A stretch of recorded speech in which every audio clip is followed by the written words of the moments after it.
Amen, alléluia. Voilà, très heureux d'être là ce matin. On vous souhaite à tous, à toutes une bienvenue. C'est courageux d'avoir mis le réveil, d'avoir modifié, puis d'avoir dormi un petit peu moins. Mais je crois que le Seigneur est celui qui sait faire de grands efforts pour nous. Et nous, c'est vrai que bon, ça nous a peut-être un peu dérangé, ça a peut-être piqué un petit peu ce matin. Mais en tout cas, eh bien, on est à la meilleure place. Tu es à la meilleure place. Chacun de nous, eh bien, on réalise que eh bien, le Seigneur fait descendre sa pluie du ciel sur nous. Le Seigneur va nous donner de vivre des moments particuliers. Je dirais, le Seigneur veut vivre quelque chose avec nous et nous voulons vraiment lui laisser toute la place. Lui laisser toute la place. Il est dit dans le livre d'Ésaïe, comme la pluie et la neige descendent des cieux et n'y retournent pas, sans avoir arrosé, fécondé la terre et fait germer les plantes, sans avoir donné de la semence au semeur et du pain à celui qui mange. Ainsi en est-il de ma parole. Ainsi en est-il de ma parole qui sort de ma bouche.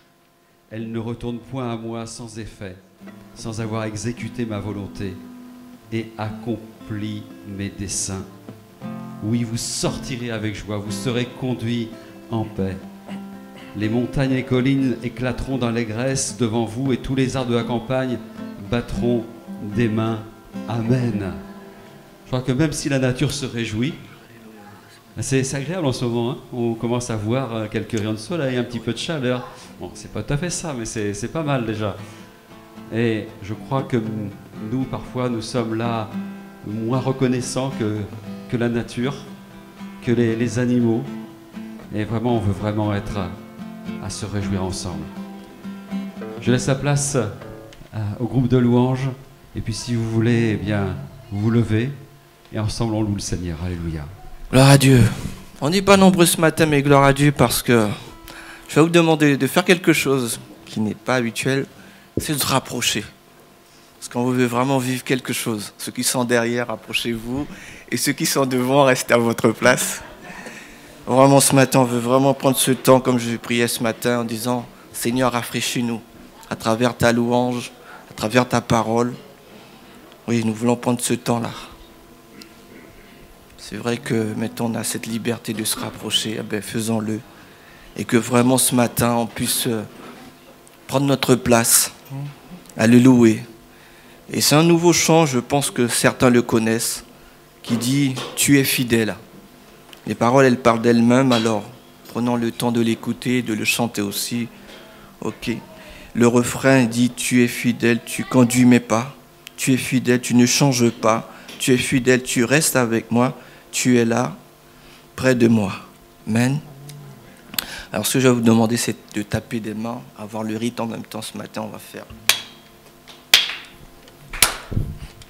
Alors vous allez suivre Prisca qui va vous donner le tempo. Allez, on y va, on continue.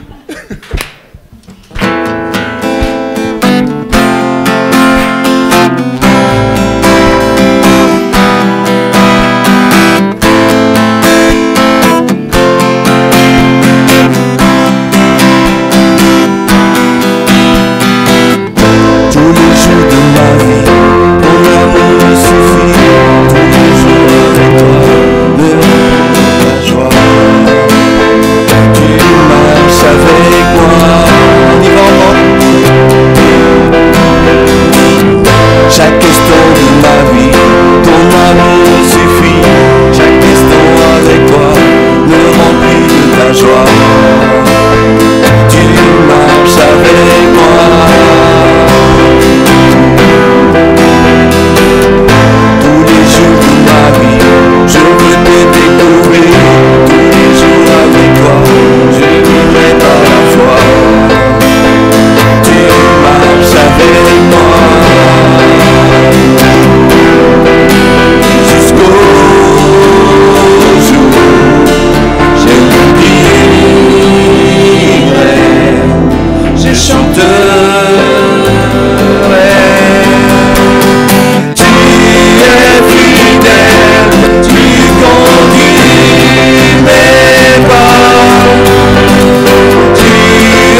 C'est un échauffement ce matin. Nous allons prendre le prochain chant qui dit « Je loue ton nom ».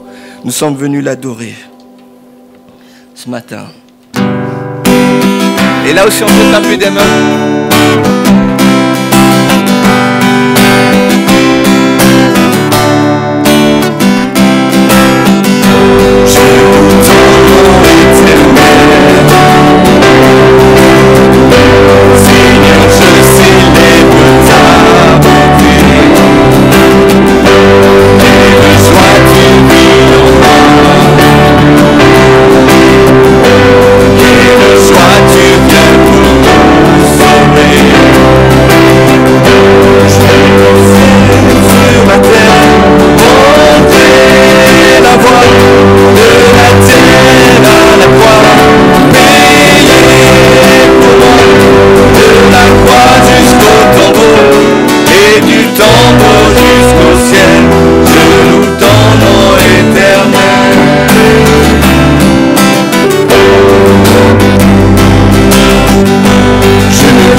chanter.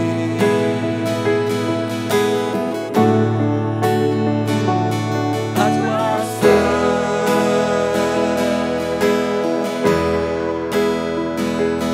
revienne la gloire.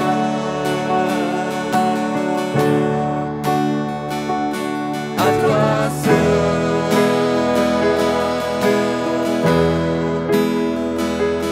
revienne l'honneur.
terre est comme toi, Seigneur. Amour, beauté, infinie valeur. Mais ici rien ne peut me satisfaire. Jésus, ton amour me désintéresse. Et qui sur terre est comme toi, Seigneur. Disons-le ce matin.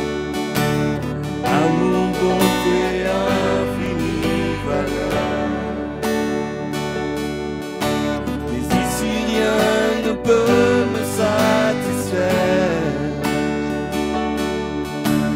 Jésus, ton amour me désintéresse.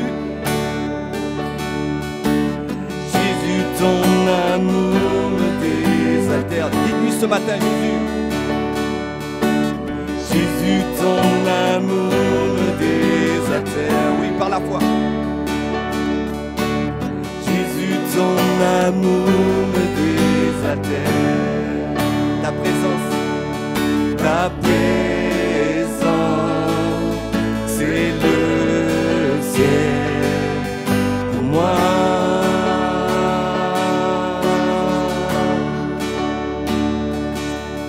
Ta présence, c'est le ciel pour moi. Trésor de mon âme.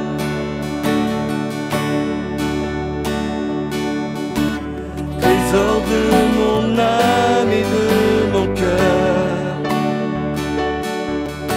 Dans ma faiblesse, tu es ma vigueur. Libre de mon passé, de tout lien. Tu tiens ma vie aujourd'hui et demain. Tu tiens ma vie. Tiens ma vie aujourd'hui et demain. Dis par la foi. Tiens ma vie aujourd'hui et demain. Ta présence, c'est le ciel pour moi.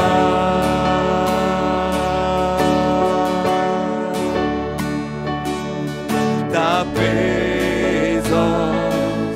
c'est le ciel pour moi.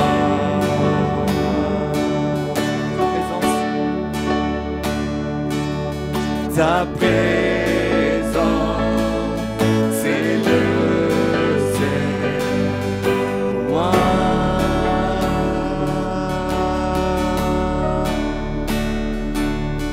Ta présence, c'est le ciel pour moi.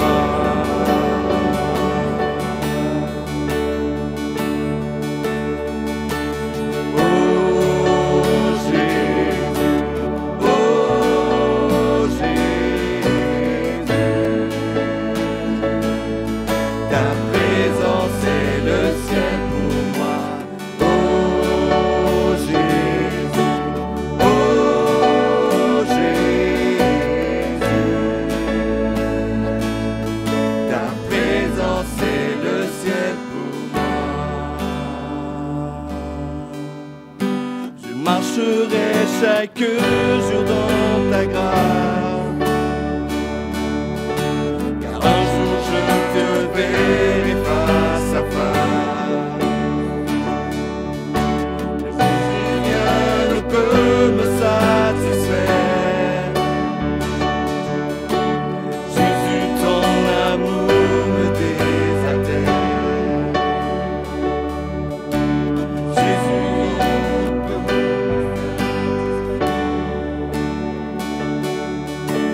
Jésus, ton amour me désintéresse. Mais ici rien ne peut me satisfaire. Jésus, ton amour me désintéresse. Jésus, ton amour me désintéresse. Jésus, ton amour me désaltère. Alléluia.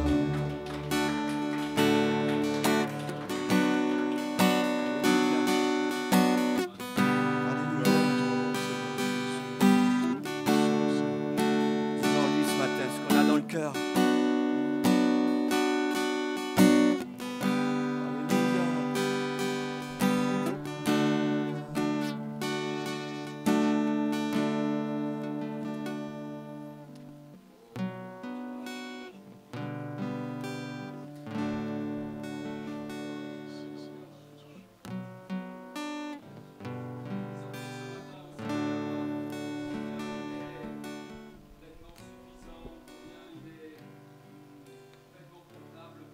Alléluia, Jésus. Merci, Seigneur.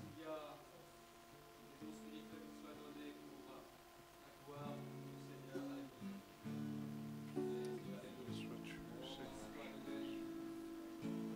Gloire à ton nom, Seigneur Jésus. Alléluia, Seigneur Jésus. Alléluia.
Ce matin, nous prenons la victoire.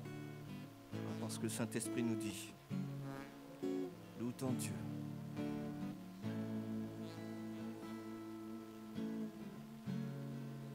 Même si c'est un mot, dis-le.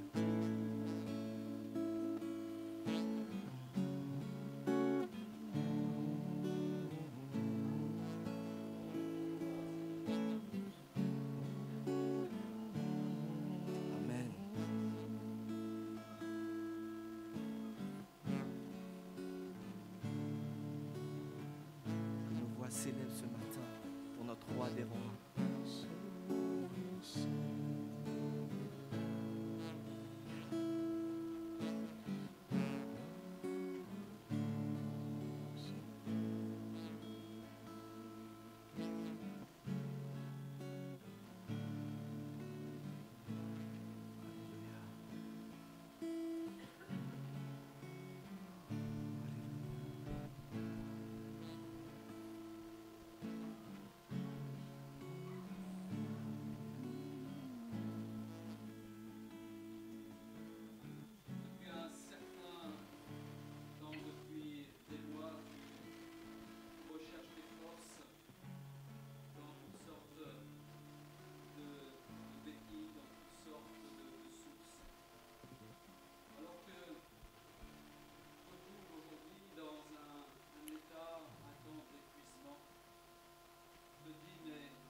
Alléluia, Seigneur Jésus.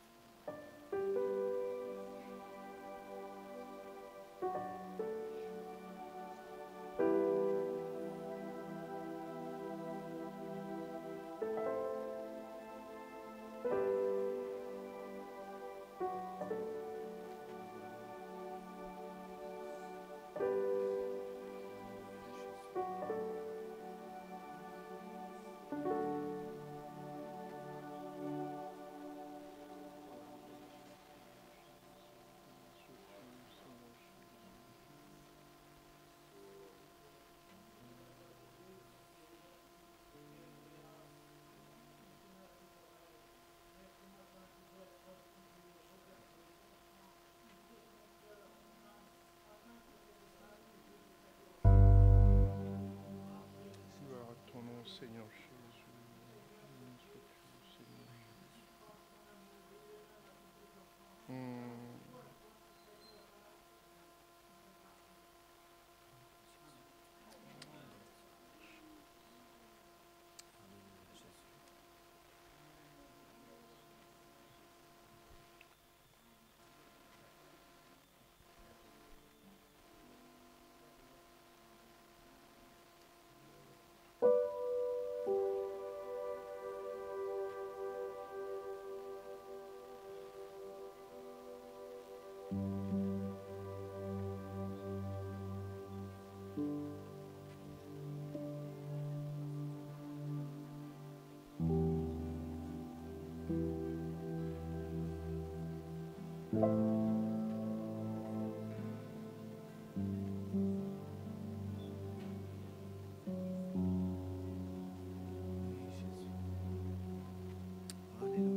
Ce chant qui dit « Je chanterai gloire ».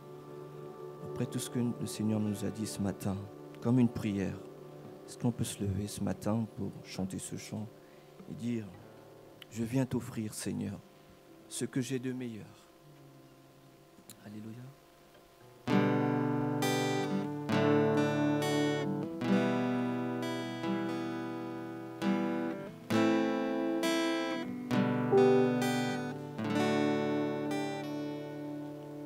Je viens t'offrir, Seigneur, ce que j'ai de meilleur. Je viens t'offrir ma vie.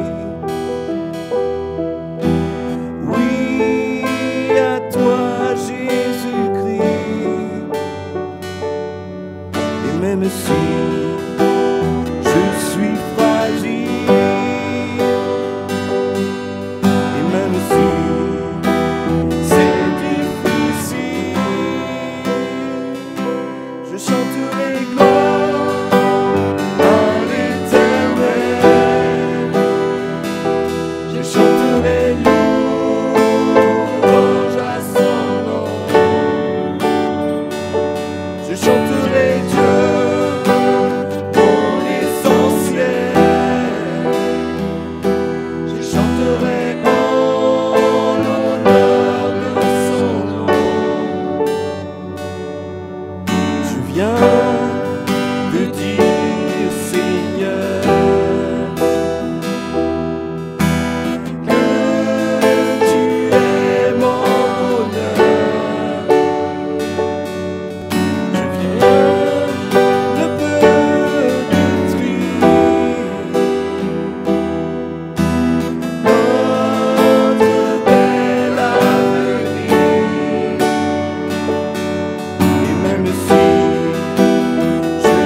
Je chanterai gloire à l'Éternel. Je chanterai louange à son nom. Je chanterai Dieu, mon essentiel. Je chanterai en l'honneur de son nom.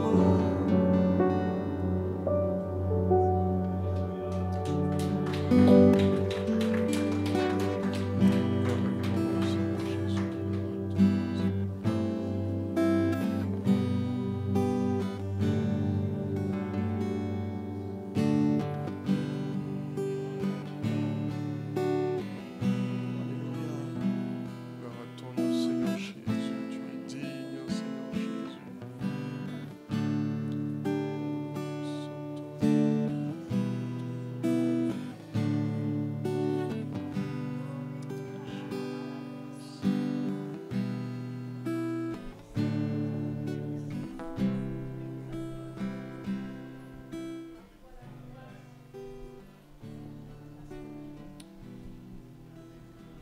Je chanterai gloire, gloire à l'Éternel. Je chanterai louange à son nom. Je chanterai en l'honneur de son nom. Jésus, Jésus mon essentiel. Est-ce que toute notre vie,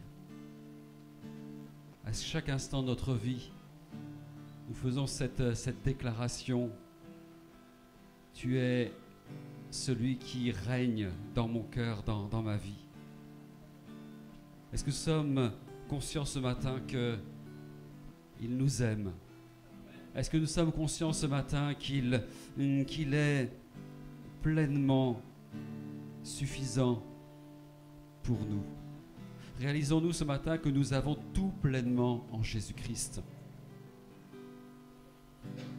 Loue le Seigneur. Bénis le Seigneur. Et s'il y a quelque chose, quelques circonstances qui sont difficiles pour toi, réalise qu'il est ton essentiel. Réalise que le Seigneur est venu sur cette terre, il a payé un prix immense, le prix de sa vie. Son sang a été versé pour toi, purifiant chacune de tes iniquités, chacun de tes péchés. Son corps a été meurtri et par ces meurtrissures, tu as obtenu et tu obtiens la guérison. Le Seigneur a tout fait, a tout préparé.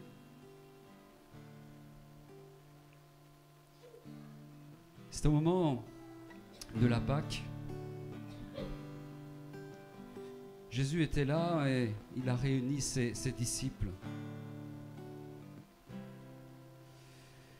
Et à un moment donné, eh bien, il est dit ceci: et il vous montrera une grande chambre haute meublée, c'est là que vous préparerez la Pâque. Ils, c'est-à-dire les disciples qui étaient là, partirent et trouvèrent les choses comme il le leur avait dit, et ils préparèrent la Pâque. C'est extraordinaire de savoir que le Seigneur anticipe. Le Seigneur voit les choses et il sait les préparer pour chacun. Et en l'occurrence, dans ce moment de la Pâque, eh bien, les choses étaient préparées comme cela avait été dit. L'heure étant venue, il se mit à table et les apôtres avec lui. Il leur dit: j'ai désiré vivement manger cette Pâque avec vous avant de souffrir, car je vous le dis, je ne la mangerai plus jusqu'à ce qu'elle soit accomplie dans le royaume de Dieu. Ayant pris une coupe et rendit grâce, il dit: prenez cette coupe et distribuez-la entre vous. Car je vous le dis, je ne boirai plus désormais du fruit de la vigne jusqu'à ce que le royaume de Dieu soit venu.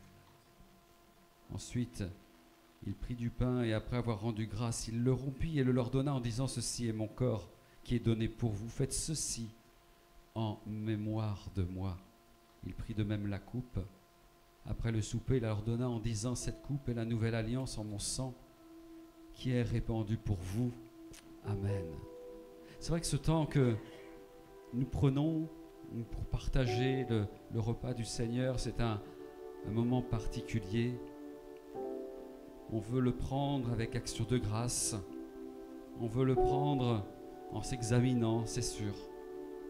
Mais c'est aussi un moment où eh bien, la victoire de Jésus est confessée.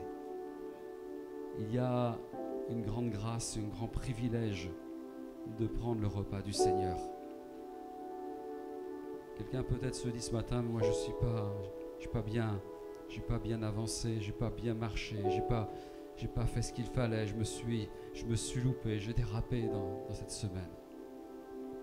Mais sache que il y a encore temps dans cet instant même, de demander pardon au Seigneur. De dire au Seigneur, mais Seigneur, je crois à ta parole, je crois que ce que tu as fait est pleinement suffisant et je crois que tu es capable de me pardonner, puisque je te demande pardon en ce moment. Nous levons, nous prenons ce pain et ce vin, nous qui sommes baptisés selon les enseignements de la parole, baptisés, c'est-à-dire immergés complètement selon ce que les Écritures disent, et que le Seigneur nous bénisse. Hendrix, tu veux prier? Alléluia.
Je viens t'offrir, Seigneur, ce que j'ai de meilleur. Je viens t'offrir ma vie. Oui, à toi, Jésus-Christ.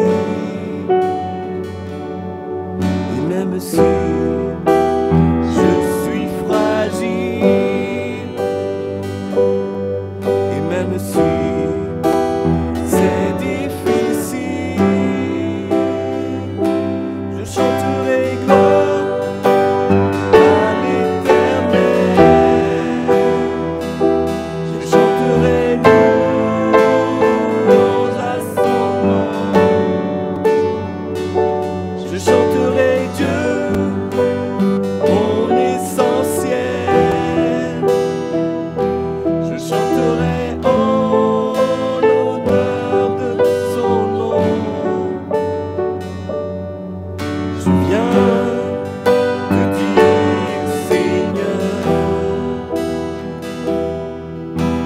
que tu es mon bonheur. Non, rien ne peut détruire notre bel avenir.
chanterai gloire à l'Éternel.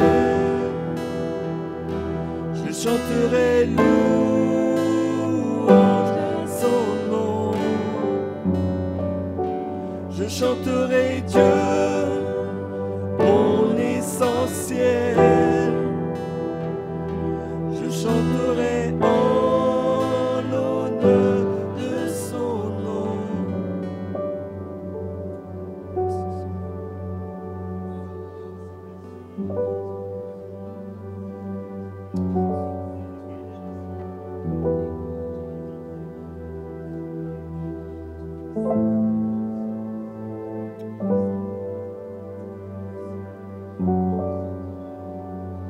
Oui, Seigneur, comme ce chant le dit, Seigneur.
Il est bon que nous soyons ici. Un privilège de passer du temps ensemble dans la louange, pouvoir exprimer eh bien, ce que le Seigneur met sur nos cœurs, d'être au bénéfice et bien aussi des dons spirituels qui sont donnés, d'être partagé la scène. Vous vous souvenez le temps où on était là à ne pas pouvoir partager la scène voilà, ensemble? Je crois que c'est vraiment des bons moments. Alléluia. Vous pouvez dire à votre voisin ou votre voisine, ah, t'as bien fait d'être là. T'as bien fait de venir. Si je vous dis ce matin, Dunamis, si je vous dis Balaï, pas balai, hein. Bon, vous voyez où je veux en venir.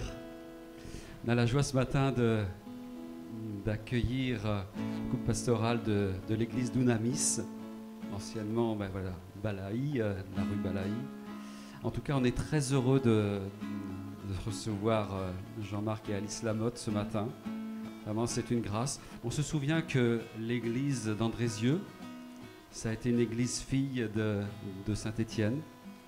Et je me réjouis vraiment de cette joie de partager depuis qu'on est là, de temps à autre, avec notre frère Jean-Marc. Alice, je la vois un petit peu moins, mais voilà, avec notre frère aussi, Emmanuel Garino. Voilà, on est vraiment dans la joie de pouvoir travailler ensemble sur cette même région.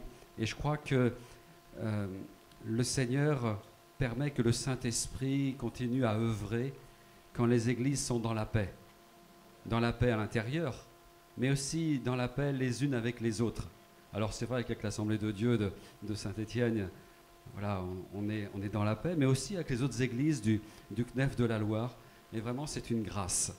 Alors ce matin, on va lui laisser toute la place, laisser la place à Jean-Marc pour nous donner le conseil du Seigneur. Et que le Seigneur bénisse. Et puis, tu salueras aussi l'église de Saint-É. Merci Marc, merci Seigneur. Au milieu de nous. Voilà.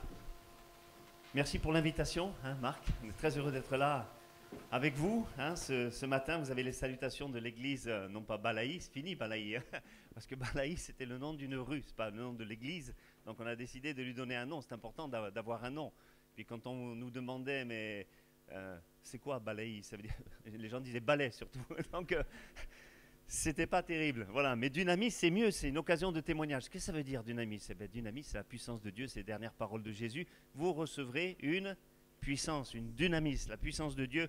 Et c'est la vision de non seulement des pasteurs, mais de Jésus et de l'Église de Jésus-Christ d'entraîner le peuple de Dieu dans cette vision de puissance, de croissance, d'expansion. C'est le thème de notre année. Expansion 365 degrés. On essaye d'aller plus loin. Et expansion également, c'est tellement important. Voilà, bonjour à chacun, à chacune. On est très heureux d'être là, de partager avec vous la parole de Dieu. Vous êtes heureux d'être là dans la maison de Dieu, hein? Amen, gloire à Dieu. Et vous avez raison de l'être parce que c'est là que se manifeste la gloire et la puissance de Dieu au milieu de ses enfants. Il siège au milieu des louanges de son peuple. C'est merveilleux. Vous savez, dans le désert, il y avait le tabernacle qui, quelque part, préfigurait ce qu'allait être l'Église. Et déjà, ça présentait la puissance de Dieu au travers du feu. Hein, il y avait là la colonne de feu. Vous imaginez, toute la nuit, la colonne de feu, à quelques heures que sortaient les gens, ils voyaient cette colonne de feu. Le jour, la colonne de nuée, c'était le signe de la présence de Dieu. Il y avait également ce chandelier qui éclairait les pains de proposition. C'est nous, les pains de proposition, ça représentait Israël. Nous sommes l'Israël de Dieu. Il y a tout le temps la présence du Saint-Esprit qui est là. Et donc, partout le feu, tout le temps le feu. Et puis les miracles, hein, cette manne qui tombait tous les jours. Il y avait également, je ne sais pas, les souliers qui ne s'usaient pas, les vêtements qui ne s'usaient pas. Je ne sais pas si vous imaginez la grâce que ces gens ont pu vivre. Et finalement, c'est ça l'Église. Bonjour, Monsieur Collado. Je suis très heureux de vous voir ici. C'est super. Voilà. Donc, par son esprit, je crois qu'à chaque réunion, c'est comme ça que ça doit se produire dans l'Église de Jésus-Christ. À chaque fois, quelque chose de particulier. Et comme c'est bon de venir dans la présence de Dieu, de s'attendre à ce qu'il se passe quelque chose. Pas simplement venir comme un spectateur, voilà, je viens, je m'assieds, non, non. Mais je viens déjà à l'avance, je me prépare et je m'attends à ce qu'il se passe quelque chose dans l'Église pour ma vie, un baptême du Saint-Esprit, un renouvellement peut-être dans le Saint-Esprit, une grâce particulière, une parole qui va résoudre mon problème, une parole de sagesse, une parole de connaissance qui va être là. Et ce Dieu, il est toujours là pour nous bénir, pour nous fortifier, pour nous encourager. Amen. Gloire à Dieu. Aussi pour nous rassurer. Je me souviens de cette parole que Jean, quand il avait Jésus, cette révélation dans l'île de Patmos. Et il l'a vu avec ses yeux étaient comme une flamme de feu. Alléluia. Toujours cette histoire de feu pour le réchauffer. Combien il en avait besoin dans ce temps de persécution. Il était là, emprisonné sur cette île, loin des frères et des sœurs. Mais Jésus était là. Amen. Même des fois, si les frères et sœurs ne sont pas là, mais Jésus, il est toujours là. Amen. Ça, c'est quelque chose de merveilleux. Et ce regard de feu, il était là pour le réenflammer tout à nouveau. Et je crois que ce matin, le regard de Dieu est là également pour te réenflammer. Amen. Parce que ça peut arriver que le feu baisse ou disparaisse. Mais notre Dieu, ce n'est pas le Dieu des cendres, ce n'est pas le Dieu de la braise, c'est le Dieu du feu. Amen. Un feu dévorant, il marche dans le feu. C'est quelque chose d'extraordinaire et on a besoin d'être toujours en feu pour lui. Alors, je ne sais pas par quelle situation tu passes, mais peu importe finalement ce qui s'est passé, car quand tu vas reprendre feu, eh bien, plus rien n'aura de prise sur toi. Alléluia. Alléluia, c'est intéressant, c'est sa volonté que tu vives, que tu puisses tirer ce matin un trait sur ton passé. Vous savez, il y a des choses dans le passé qui peut-être nous ont impactés et ça va handicaper notre présent et ça va handicaper notre futur également. Ça peut briser même la destinée que Dieu aurait voulu faire sur nos vies. Et dans plusieurs endroits où j'ai été invité à Brest dans un jeûne et prière, où il n'y a pas si longtemps à Rive-de-Gier et tout ça, et même dans notre église, on vit plusieurs périodes de délivrance de gens qui sont guéris de choses du passé. Et je m'aperçois que le passé peut avoir une influence terrible sur ton présent, mais également sur ton avenir. Et combien j'ai vu de gens étant poussés à parler et à prêcher sur le fait que des gens ont subi des choses peut-être terribles dans leur passé, des gens qui ont été maltraités, ça a été peut-être physique, ça a peut-être été des mots, et des fois ça a été encore plus loin, ça a été des abus sexuels, et les gens se sont traînés des années avec ces choses-là. À un moment donné, ils avaient pensé qu'ils avaient pris la victoire, que c'était passé, mais non, c'était toujours là, c'était sur leur cœur, et des fois un rien peut réveiller cette chose, et ils sont dans le malheur, ils n'arrivent pas à saisir la victoire, ils n'arrivent pas à passer au-dessus de ces choses. Et je parle de garçons aussi bien que de filles, parce que souvent on pense que ça arrive qu'à des filles, mais je vous assure que non, ça arrive aussi à des garçons, et c'est des choses vraiment terribles. C'est comme un piège du diable qui a voulu handicaper leur vie et garder sur eux comme une espèce d'emprise, on va dire comme ça, c'est comme une espèce de forteresse, et il faut avancer. Si tu restes dans le passé, tu vas mourir. Si tu restes avec ces choses-là, tu vas ressasser, tu vas te nourrir de choses, peut-être de reproches. Il y a des gens qui ressassent tout le temps comme ça, vous savez ? Vous avez déjà vu Cool Case, ils vont chercher les vieux trucs, les vieux cadavres. Mais laisse-les, cela, c'est terminé. Le Seigneur veut te guérir vraiment de toutes ces choses. Les gens vous reparlent de ce qui s'est passé. Un nouveau pasteur arrive, vous savez ce qui s'est passé. C'était il y a 2 ans, 5 ans, 10 ans, 30 ans. Il s'est passé ça dans l'église. Mais arrête avec ça. Le Seigneur, il fait toutes choses nouvelles. Alléluia. Amen. C'est tellement important de réagir à cela. Parce que si on est dans cette condition à sans cesse ressasser, on ne peut pas être heureux. C'est pas possible. On a de la rancune, on n'a pas de pardon, et quelque part tu ne peux pas avancer et tu ne pourras pas non plus recevoir. Parce que Jésus veut que on soit débarrassé de ce regard sur le passé pour le centrer sur Jésus, et là, carrément, ça change tout. Il y a des gens, ils se plaignent constamment. Il y a des gens, vous allez les voir, oh, j'ai mal ici, oh là là, partout. Bon, ça peut arriver, et tout ça. Mais ils ne prennent pas soin des autres. Alors, ces gens-là qui se plaignent constamment de leur douleur, de leurs problèmes, etc., vous leur dites, ah, mais vous savez que dans l'église, on a tels parents, ils ont perdu un enfant de 6 ans, vous vous rendez compte? Ah oui, mais mon corps au pied me fait mal. Oui, vous avez entendu ce que j'ai dit? Mais ça ne l'intéresse pas. Elle pense qu'à elle, cette personne. Elle ressasse sur son passé. Et ça, c'est des choses vraiment, vraiment terribles, d'être centré sur soi-même. C'est comme une sorte de mausolée. Je me souviens, un jour, j'étais voir une dame, bon, c'était une inconvertie, et elle voulait qu'on prie pour elle parce qu'elle avait rencontré des chrétiens. Et il se trouve que quand je suis allé chez elle, il y avait là une espèce de commode. Et puis la pièce était vraiment toute noire, elle avait mis une toute petite lumière, et il y avait une espèce de commode sur laquelle il y avait ces toutes petites bougies là qui étaient comme ça, et il y avait plein de photos de son fils qui était mort. C'était comme un mausolée, elle était là constamment en train de regarder ces choses. Mais des fois on est semblable à ça, à ressasser notre passé, notre malheur. C'est comme si on avait les yeux fixés sur ça, mais il fallait faire rentrer la lumière dans cette pièce, particulièrement la lumière de Jésus. Amen. Pas la lumière naturelle, c'est tellement important. Et ça, c'est un piège d'être centré sur soi-même et sur son passé. Et moi, j'aimerais vous dire ce matin, je ne sais pas pour qui c'est, mais Dieu veut te libérer d'un problème du passé. C'est très, très important, ces choses-là, pour ta vie. Et ça prouve que c'est le regard d'amour de Dieu qui est sur toi, parce que Dieu, il ne nous accuse pas, même des gens qui auraient des reproches à faire, des disputes qu'ils ont eues avec des frères, etc., justifiés ou injustifiés. Le Seigneur, il ne te demande pas des comptes, il ne va pas te reprocher quelque chose, ce qu'il veut, c'est te guérir. C'est ça qui est le plus important pour lui, sans discussion. Amen. Vous savez, quand Élie s'est retrouvé dans la caverne, le Seigneur, il ne va lui faire aucun reproche. Hein. Reprends ton chemin. Voilà, il veut dire à quelqu'un, reprends ton chemin, comme tu étais au début, avec cette ardeur. Ce matin, je voudrais parler de Jacob. Vous vous souvenez qu'à un moment donné, eh bien, ses enfants, certains de ses enfants ont vendu leur frère, Joseph, aux Ismaélites, pour de l'argent, etc. Puis ils ont pris la tunique de Jacob, ils l'ont trempée dans le sang d'un bouc qu'ils avaient tué, et puis ils l'ont apporté à leur papa pour leur dire un gros mensonge. Voilà, il a été dévoré par une bête sauvage, on n'a plus retrouvé que la tunique, vous voyez. Et pour Jacob, c'était quelque chose de véritablement terrible. Cette chose-là, ça l'a écrasé. Et la Bible nous dit, ça m'a frappé quand je le lisais hier, la Bible dit qu'il ne voulut recevoir aucune consolation. Inconsolable. Il pleurait son fils tout le temps.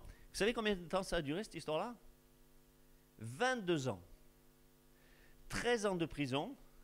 Il sort, 7 années de famine, 7 années de vaches grasses, donc production immense, puis 2 années de famine. Total, 22 ans, il reste dans cet état-là de tristesse, et il est inconsolable, etc. Fini celui qui recherchait sans cesse la bénédiction. Fini celui qui avait des visions, des songes, la vision de l'échelle, toutes ces choses-là. Fini, ça c'est terminé, et c'est à cause de la famine, on le sait, que les frères de Joseph, au bout d'un moment, eh bien, vont aller en Égypte, etc. Ils vont rencontrer Joseph. Et vraiment, là, on voit que c'était... tout était voulu par Dieu. Vous savez, la roue tourne. Hein. Et ces gens-là, ils vont être dévoilés. Ils vont être obligés de raconter à leur père que c'était un mensonge. La Bible ne nous parle pas vraiment de ces choses, de ce qui s'est passé. D'ailleurs, apparemment, même Jacob ne leur a pas fait de reproches par rapport à ça. Mais vous imaginez la petite vengeance, quelque part, de Joseph. Ça a été de faire ce qu'il leur a fait faire, et la vengeance, croyez-moi, elle était douce. Hein. Voilà, parce que 3 fois, ils vont faire l'aller-retour, lisez bien le récit. Et bien, je regardais sur une carte, et ça m'a étonné, quand vous voyez la géographie des lieux, de Hébron jusqu'à Memphis, où était la royauté là-bas, ça fait aller-retour 840 km, aller-retour. 3 fois, il leur a fait faire ça. Ça fait 2520 km. 1 kilomètre à pied, ça use. Ben là, croyez-moi, les sandales, ça y allait, vous voyez. J'aimerais qu'on lise, s'il vous plaît, ensemble, Genèse, chapitre 45, 2 versets, le verset 25 et le verset 26. Ah, voilà. Les pages tournent. Ils remontèrent de l'Égypte et ils arrivèrent dans le pays de Canaan, auprès de Jacob, leur père. Ils lui dirent, Joseph vit encore, et même c'est lui qui gouverne tout le pays d'Égypte. Mais le cœur de Jacob resta froid, parce qu'il ne les croyait pas. Ils lui rapportèrent toutes les paroles que Joseph leur avait dites. Il vit les chars que Joseph avait envoyés pour le transporter. C'est alors que l'esprit de Jacob, leur père, se ranima. Et Israël dit, c'est assez, Joseph, mon fils, vit encore. J'irai et je le verrai avant que je meure. Amen. Gloire au Seigneur. Vous voyez, cet homme-là, il avait perdu cette proximité avec Dieu, cette intimité avec Dieu, ce relationnel, et puis aussi de vivre des miracles, des songes, des révélations. Tout cela, il ne le vivait plus véritablement depuis longtemps. Et on l'a lu au début, le cœur de Jacob reste à froid. Il est resté froid pendant 22 ans. Vous imaginez un cœur froid pendant 22 ans? C'est terrible, ou quelqu'un qui aurait des reproches tout le temps là, ou avec des problèmes du passé, il n'arrive pas à saisir les choses de Dieu. C'était l'état de son cœur depuis toutes ces années. Froid, plus un cœur en feu. Et le terme hébreu pour dire froid, c'est pug. Hein, ça signifie faible, las, sans force. Sans force. Et c'est comme ça qu'on est quand notre cœur n'est plus en feu. Voyez ? Je ne sais pas si vous êtes déjà resté longtemps dans une certaine position et tout d'un coup vous vous levez, vous ne sentez plus le pied, il y a des fourmis et puis même ça fait mal quand tu appuies jusqu'à ce que le sang revienne et que la marche redevienne finalement facile. Hein, ça vous est déjà arrivé ça, les fourmis? Je ne suis pas le seul, super. Et voilà comment était le cœur de Jacob, un cœur complètement froid, complètement engourdi. Et donc il vivait plus de choses avec Dieu. Vous savez, c'est comme une éponge. Une éponge, quand elle est sèche, tu as beau appuyer, il n'y a rien. Mais quand tu es dans l'intimité avec Dieu, c'est comme si cette éponge, elle était plongée dans l'eau. Et tu peux en sortir plein de choses. Toi-même, tu es dans cette humidité, dans l'eau de la parole. Et puis tu peux transmettre également les choses. Alléluia. Et au verset 26 et 27, il est écrit ceci. Ils lui rapportèrent toutes les paroles que Joseph leur avait dites. Il vit les chars que Joseph avait envoyés pour le transporter. Voyez, 3 choses. Ça va ressusciter le cœur de Jacob. Ça va ressusciter son cœur. Ils lui dirent, la première chose, c'est lui qui gouverne le pays d'Égypte. Et ça, tout d'un coup, Jacob, il se souvient des prophéties, enfin des rêves que son fils avait eus et qu'il lui avait dit. Hein, ces prophéties sur le règne, etc., tous les gens qui allaient se prosterner devant lui, ce que Joseph lui avait raconté, ça lui a redonné la vie. Et puis c'est très important cette parole spirituellement pour nous, parce que même dans un pays étranger et quelque part ennemi, parce que vous savez que l'Égypte, ça représente finalement le monde et Pharaon, le diable. Et là, on voit que c'est lui qui règne sur le pays d'Égypte, quelque part. Hein, sous Pharaon, il est capable de faire des choses extraordinaires. La Bible dit, tu seras toujours la tête et non la queue. Amen, même dans les circonstances les plus défavorables. Deuxièmement, chose qui va réchauffer encore le cœur de Jacob, ils lui rapportèrent toutes les paroles que Joseph leur avait dites. Et certainement des paroles intimes que Joseph avait dit à Jacob, qui vont persuader, qui vont convaincre Jacob.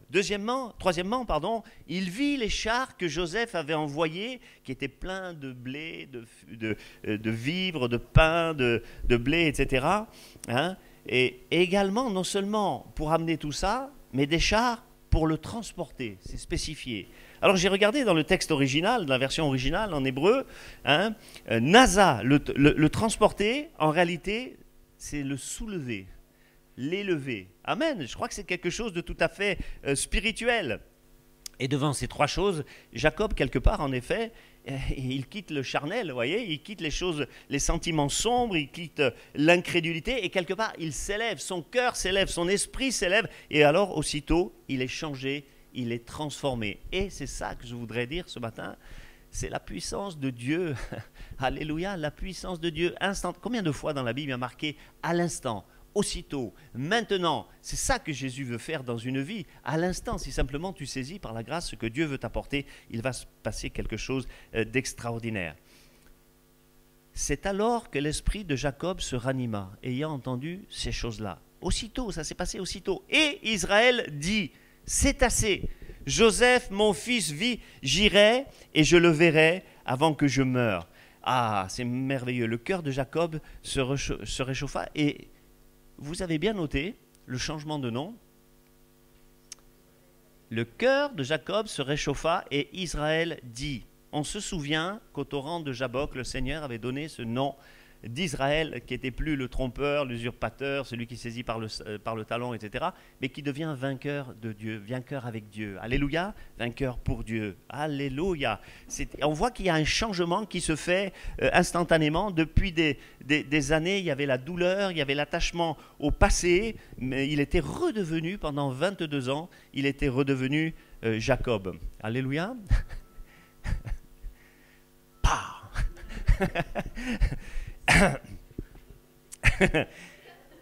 Et sans onction, vous avez vu, c'est puissant. Maintenant, instantanément. Depuis des années, 22 ans, il était redevenu Jacob. Vous voyez?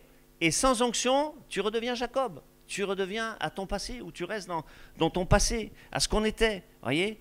Et il va comprendre que la chose vient de Dieu. Il comprend que Dieu veut changer les choses.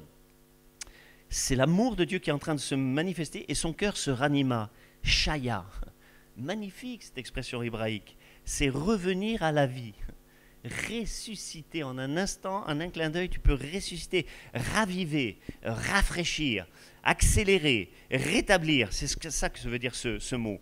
Et alors, à ce moment-là, tout change. Le feu revient et Jacob, il retrouve le feu. Chapitre 46, verset 1, Israël partit avec tout ce qui lui appartenait. Vous voyez, il laisse tout ça derrière, tout le passé, toutes ces choses. Il offrit des sacrifices à Dieu, mais plus jamais c'est marqué. Pendant 22 ans, on ne voit plus ces choses. Il offre à nouveau des sacrifices à Dieu, au Dieu de son père Isaac, parce qu'il s'est passé quelque chose de nouveau dans son cœur. Amen, combien on a besoin. Vous savez qu'à cause du Covid, ça a fait des dégâts dans beaucoup d'églises. Des gens qui se sont refroidis, mais d'une manière incroyable. Moi, je crois personnellement, au risque de me tromper, que Dieu, il fait un tri. Et il montre vraiment, au moment donné, qui est qui, quoi. Des gens qui partent, alors on peut le comprendre quand il y a des problèmes de santé et qu'on est fragile, etc. Mais quand on est en bonne santé, qu'est-ce qui peut nous empêcher de venir à l'église? Vous savez, moi, ça, j'arrive pas à comprendre. Ah, pasteur, c'est dangereux, etc. Ah bon? Mais tu vas faire tes courses au supermarché. Ah oui, bien sûr. Tu vas à ton travail. Séculier, tous les jours, tu travailles. Mais à l'église, tu viens pas. Alors que c'est là qu'il y avait les maximums de précautions, on avait les masques, le gel, etc. Est-ce que c'est pas se moquer du monde? C'est qu'il y a un feu qui est parti. S'il y avait une persécution, qu'est-ce qui se passerait? Moi, je vous encourage, même s'il y a des gens là qui nous regardent par Zoom, etc., si ton état de santé t'empêche de venir, eh bien ça, on le comprend parfaitement. Mais si tu es en bonne santé, c'est quelque chose, moi je crois que c'est un péché contre Dieu, même de ne pas être en présentiel véritablement et de célébrer. Je bâtirai mon église, pas des canapés sur lesquels tu passes ton temps à regarder, c'est trop facile. Même pour la prière, le peuple de Dieu doit se mobiliser. Je ne sais pas si vous réalisez combien le fait de ne pas être dans la maison de Dieu pénalise ceux qui y sont, parce que tout d'un coup, ils se retrouvent un petit nombre. Et le nombre appelle le nombre. Quand des inconvertis viennent, ils voient, oh, qu'est-ce que c'est ça, c'est ce petit nombre, oui, c'est peut-être bizarre. Et tu encourages ton frère et ta sœur quand tu viens pour prier. Le présentiel, c'est énorme. Moi, je vous garantis, si vous recommencez tous à venir, il va se passer quelque chose de fort. Parce que c'est là que Dieu va bénir. C'est pas au loin, Bon, je suis désolé si ça choque quelqu'un, mais pour moi, c'est vraiment comme ça. C'est pas possible. Et alors, les pasteurs, tiens, aujourd'hui, j'ai pas envie de venir, c'est trop fatigant. Non, mais ça va pas, ça. Mais les chrétiens, oui, ils peuvent. Non, c'est pas normal. C'est vraiment pas normal. Bon, je vais arrêter là. C'est peut-être la dernière fois que je viens.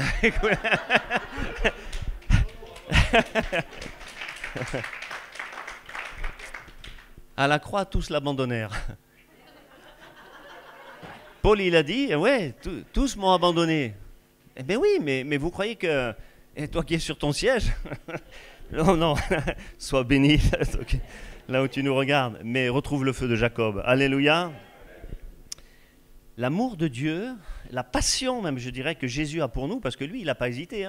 Moi, j'ai écouté une personne de mon assemblée m'a dit, bien qu'âgée, etc., mais elle va très bien, je vous rassure. Je ne peux pas venir, je n'arrive pas à respirer. J'ai dit, mais vous savez que Jésus, il avait beaucoup de mal à respirer sur la croix. Il aurait pu dire, oh là, non, c'est trop dur, là, oh là, j'arrête tout, là.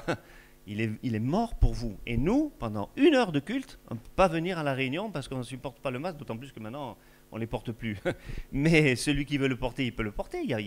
Chacun est libre. Mais c'est important de venir dans l'église, dans la maison de Dieu, vous voyez. Et le Seigneur, il est là pour nous réveiller, comme ces paroles que Jacob va recevoir. Et là, tout d'un coup, à l'annonce des paroles que Joseph va lui transmettre au travers de ses frères, eh bien, il ressuscite. Shaya, vous voyez, il est complètement ranimé. Et c'est lui qui répond, vous voyez, il lui dit, Dieu va lui parler à Joseph à ce moment-là. Vous imaginez, Dieu parla à Joseph pendant la nuit dans une vision. 22 ans sans qu'il se passe rien, aucune révélation. Et là, tout d'un coup, quand son cœur se remet à être en feu, à être réanimé, là, Dieu lui reparle et lui dit « Jacob, Jacob !» Mais Israël répondit. C'était un test. Jacob, il l'appelle comme il était avant. Mais pourtant, il doit se souvenir, au torrent de Jabok, il m'avait dit que j'avais un autre nom. J'étais Israël. Non, il l'appelle parce que tu es froid. Comment tu veux que je t'appelle autrement? Tu es Jacob. Non, je suis Israël maintenant, je suis réveillé. Alléluia, est-ce qu'on peut le dire? Je suis réveillé, Seigneur. Amen. Je vais décider de venir en présentiel. Amen. Gloire à Dieu. Je vais revenir à la réunion de prière. Je veux être en feu. Je vais bénir mes frères et mes sœurs qui sont là dans l'église. C'est Israël qui répond et qui tout à nouveau reçoit des promesses de bénédiction et de protection. Je ferai de toi une grande nation. c'est pas 22 ans avant qu'il reçoit ça, hein. C'est à cet instant où il se ranime. Je ferai de toi une grande nation. Il a 130 ans quand Dieu lui dit ça. Je descendrai moi-même avec toi en Égypte, il ne va pas y aller seul. Et c'est fini. Israël, il ne regarde plus en arrière, il ne regarde plus au passé. Ça y est, c'est terminé, le feu il est revenu dans son cœur. Et à l'âge de 130 ans, il repart. Amen. Et il laisse tout tomber, il quitte tout pour aller là où Dieu lui dit d'aller. Il fait table rase du passé, il ne veut plus retourner dans ce passé. Et Dieu va faire en sorte qu'il habite en dehors des lieux habités par les Égyptiens. Il le met à part, il le met dans le lieu de Goshen. Vous savez ce que ça veut dire, Goshen? Goshen, ça veut dire le lieu du soleil, terre de force. Quand tu es ranimé par Dieu, quand tu es tout à nouveau rempli du Saint-Esprit, il t'amène dans la terre de force. Avant, il était dans une terre de faiblesse. C'était le côté sombre. Mais là, il se retrouve dans le lieu du soleil. Amen. Fini les ténèbres. Fini la tristesse en repensant à ces choses du passé. Il est dans la terre de force. Et même quand toute l'Égypte va être plongée à la suite d'un miracle dans les ténèbres, le Goshen était éclairé. Alléluia. Un miracle extraordinaire. Et toi, où que tu sois, même dans des circonstances difficiles ou défavorables, ou si c'est les ténèbres autour de toi, la lumière de Dieu, elle va rester sur toi. Amen. Gloire à Dieu, c'est très, très important, et toutes ces choses-là, parce qu'il vient de retrouver la communion avec Dieu, sa présence, sa puissance. C'est un de nos leitmotivs qu'on a mis sur un comment ça s'appelle, un roll-up. Voilà, vis sa présence, vis sa puissance. C'est tellement important. Vis sa présence, vis sa puissance, parce qu'il va retrouver Joseph, qui dans la Bible, c'est un type de Jésus, hein, vous le savez. Il était vendu pour des pièces d'argent, il était vendu par ses frères, et on lui a enlevé la tunique, etc. Bref, c'est un type de Jésus. Et il n'y a que le retour au Fils, le retour à Jésus qui peut te bénir. Amen. Son cœur reprend feu, et quand tu prends la décision de quitter l'endroit sombre, l'endroit de tristesse, l'endroit du péché peut-être, du passé pour aller vers lui, alors tu retrouves le lieu du soleil, tu retrouves Goshen, alléluia, la terre de force, là où tout pousse, là où tout produit dans la présence de Jésus, là où la lumière elle est permanente. Amen, il n'y a pas de coin d'ombre, et cette parole elle est là certainement pour réchauffer le cœur de quelqu'un. Je ne connais pas le passé que tu as eu, mais elle est capable de réchauffer ton cœur comme elle a réchauffé celui de Jacob il y a 3000 ans. Vous imaginez la chose, cette parole, elle est tellement forte, elle est tellement actuelle. Ces choses ont été écrites pour nous servir d'exemple. Elles ont été écrites pour nous restimuler. Alléluia. Et ce que j'ai aimé, c'est que je vois que Dieu n'a pas fait un seul reproche à Jacob en lui disant « Oh mon gars, là, ça fait 22 ans que tu me pries plus, que tu fais plus de sacrifices, plus d'autels, rien du tout, tout ça pour ton fils. » C'est vrai que c'est quelque chose de malheureux qui est arrivé, mais ça ne doit pas nous empêcher, nous enlever ce feu que nous avons dans le cœur. Pas une seule parole de reproche. Ça, c'est l'amour de Dieu. S'il veut qu'on tire un trait sur notre passé, vous ne croyez pas que lui aussi il va tirer un trait là-dessus et ne plus jamais se souvenir de ces choses-là, comme il l'a fait à notre conversion. On pouvait avoir une vie extrêmement horrible et le Seigneur a tout pardonné, jeté les péchés au fond de la mer, il s'en souviendra plus, c'est ce que dit la parole de Dieu. Et il en est de même si tu as été dans la froideur, il ne va pas dire « Ah ouais, 22 ans dans les ténèbres, attends, tu auras la bénédiction que très progressivement. » Non, c'est instantané, ça c'est l'amour de Dieu, et il redevient Israël, donc il va être en feu jusqu'à sa mort à l'âge de 147 ans. Et même si tu lis ce chapitre de la Genèse qui suit, tu vas t'apercevoir qu'avant de mourir, il va prophétiser des choses merveilleuses que Dieu fera retourner les Hébreux en Israël. Il va prophétiser sur chacun de ses fils d'une manière extrêmement précise parce que l'Esprit de Dieu est à nouveau sur lui. Alléluia. Je vais terminer en disant que quelles que soient les raisons qui t'ont amené, comme Jacob, à perdre ce feu que tu avais auparavant, certainement cette parole peut-être elle fait aucun impact sur quelqu'un qui est en pleine forme et qui n'a rien vécu de mauvais, qui n'est pas dans cette situation. Mais pour celui qui est dans cette situation, je vous garantis que ça peut avoir un impact tout à fait particulier. Et donc, quelles que soient les raisons qui t'ont amené, comme Jacob, à perdre ce feu que tu avais auparavant, que ce soit dû à des conflits, à des problèmes entre frères, peut-être même avec un pasteur, ces choses peuvent arriver, des incompréhensions, peut-être le deuil, peut-être tu as été maltraité dans ton passé ou subi des abus, comme on l'a dit au début de la réunion. Aujourd'hui, Jésus veut tout changer. Amen. Il nous est arrivé beaucoup de choses à Saint-Étienne dans la dernière année. Et notamment, on a vu beaucoup, et ça c'est une grâce de Dieu, de gens, comme je vous le disais, qui ont subi des abus dans le passé. Quand ils venaient à l'imposition des mains, quand on sentait qu'il y avait une onction particulière dans la prédication, en priant, en imposant les mains, bam, des gens tombaient par terre et commençaient à crier, à hurler. Mais ne vous y trompez pas, ce n'est pas du tout un cas de possession. Loin de là. C'est l'expression d'une douleur tellement intense de quelqu'un qui était lié par cette douleur et ils ne peuvent plus se retenir sous l'onction de l'Esprit. Il faut que ces choses-là, elles sortent. Amen. Donc on a pu avoir des entretiens par la suite et prier spécifiquement pour ces gens-là. Et quand ils ont réussi à parler, et ça c'est ce qu'il faut que vous fassiez si vous avez un problème de ce type, particulièrement pour quelqu'un qui a subi des abus dans l'enfance et particulièrement des abus sexuels, d'arriver à en parler. Tant que je me suis tu, mes Amen, c'est ça qu'il va dire David. Mais quand on a pu parler, quand on a pu exprimer la chose, quand on a pu la sortir, c'est là que la guérison, elle est venue. Amen. Et ces gens-là, ils peuvent maintenant en témoigner.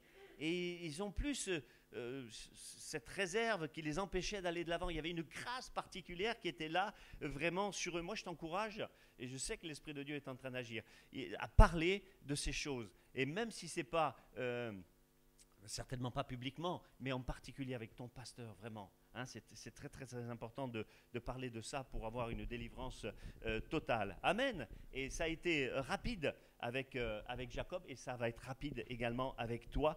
Hein, ce sont les paroles de Jésus. J'irai et je le guérirai. C'est son ministère. Hein, je ne sais pas si vous avez fait attention, mais quand il est question de Jésus, quand il viendrait, il a dit qu'il guérirait, quoi? Premièrement, les cœurs brisés. Et les corps, c'est après. Les aveugles, les boiteux, etc. Mais en premier, c'est les cœurs brisés. C'est ça qui... Parce que les guérisons physiques, des fois, tu peux les obtenir que quand tu as obtenu une guérison intérieure. C'est la plus importante, cette guérison intérieure. Et ce qui fait que, bien évidemment, la chose a eu lieu, c'est une certitude. Mais jusqu'à présent, c'était peut-être une plaie ouverte. Chaque fois qu'on touche, ou que tu te crois en être délivré, puis après, ça revient avec encore plus de force. Mais quand la guérison est là, c'est plus qu'une cicatrice. Tu te souviens que ça a eu lieu, mais ça n'a plus d'impact sur toi. La douleur n'est vraiment plus là, parce que la guérison, elle est totale. Jésus ne fait pas les choses à moitié. Alléluia, gloire à Dieu.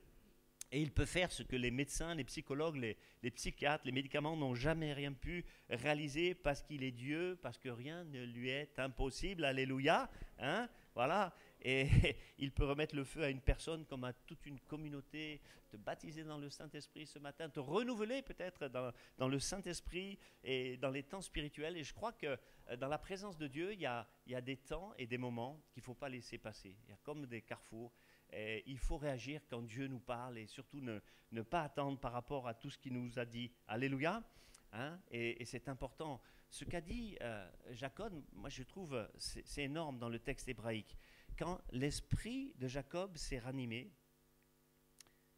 il est aussitôt redevenu Israël, il a dit « c'est assez ». Ça voulait dire c'est terminé, il a pris une décision, le passé c'est terminé. Il fallait qu'il prenne lui cette décision. Mais en hébreu, ça signifie également c'est énorme, c'est immense. Ce qu'il est en train d'entendre et de vivre, ses retrouvailles avec son vie, c'est énorme. Et ce que Dieu veut que tu vives maintenant, ça va être aussi énorme pour que ce que tu vives, ce soit terminé. Que toi-même, tu prennes la décision de dire c'est fini maintenant. Je veux que ces choses s'arrêtent, cette douleur que je guéris de temps en temps. On est des vrais pentecôtistes, hein, Pentecôte. Il faut que ça disparaisse. Amen. C'est assez, c'est terminé. Plus jamais je ne veux revivre ces mêmes choses. Plus jamais tu prends la décision, je ne vais laisser la douleur me submerger. Le diable, il est trop content de voir ces choses, de me voir écrasé, incapable d'aller de l'avant. Vous voyez, je ne vais pas laisser la douleur me submerger, m'éloigner de Dieu, détruire ma relation avec Dieu. Ne laisse pas le diable mettre ta vie par terre. Amen. Mon fils vit. C'est cette révélation qu'il y a donné la vie. Et Jésus-Christ, le Fils de Dieu, il vit, est bien plus grand que Joseph, bien plus puissant que Joseph. Et ce matin, il peut te faire vivre des choses bien plus incroyables. Je veux que mes brebis, elles aient la vie et qu'elles l'aient en abondance. Cette vie Zoé qui parle d'une puissance, d'un déferlement, quelque chose qui te dépasse, et qui change ta vie, qui fait que tu es tu es béni de Dieu, que tu reçois les choses de Dieu et que tu transmets les fleuves d'eau vive, s'ils viennent dans ton sein, voilà, c'est pour sortir, c'est ce que dit la parole de Dieu. Des fleuves d'eau vive jailliront de ton sein. Si te bénis, c'est pour les autres. Si tu gardes la bénédiction, celui qui retient le blé, il est maudit, c'est ce que dit la parole. Donc il faut retransmettre et c'est pour ça que le Seigneur, il veut nous remplir. Et combien de fois, à cause de ces problèmes du passé, les flots, ils n'ont pas pu jaillir. Ils n'ont pas pu jaillir. Aujourd'hui, je voudrais déclarer que c'est fini prophétiquement pour quelqu'un, que Dieu veut te bénir et te communiquer de l'espoir, de l'abondance, te restaurer, te rétablir, te ressusciter, te remplir tout à nouveau du Saint-Esprit. Et juste après ça, quand il a dit c'est assez, il va s'écrier également j'irai, yalak, ça veut dire je marcherai, je vais recommencer à marcher. Avant j'étais statique, emprisonné par ma douleur, par ces choses du passé, mais ça veut dire également flotter. Flotter, vous vous souvenez de l'arche?